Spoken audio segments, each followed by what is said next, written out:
রাত 9:20 বাঘ ঢুকলো ইডির খাঁচায়। ইডির প্রথম সন্দেশখালী বাঘের হাত ধরার সাহস দেখালো বুধবার রাতে। তার আগে রাজ্য পুলিশের সাহস হয়নি তার হাত ধরে তাকে নিয়ে যাওয়ার। তখনও তিনি দুর্দমনীয় শাহজাহান বলে কথা।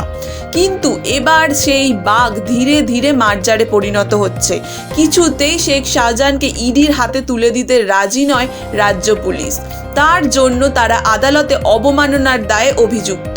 তবুও শাহজাহানকে নিজের হাতে রাখতে হবে।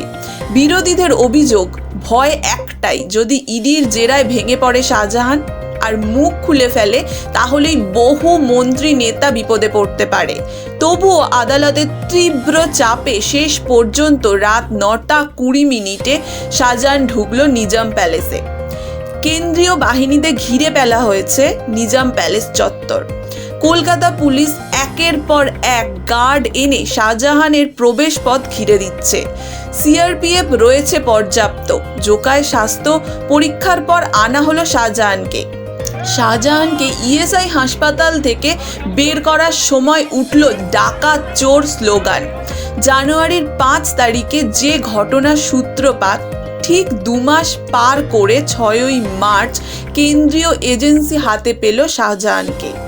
তবে তাকে হাতে পেতে মঙ্গল ও বুধ দফায় দফায় সিবিআই ও সিআইডি টানাপোড়েন নজরে এসেছে।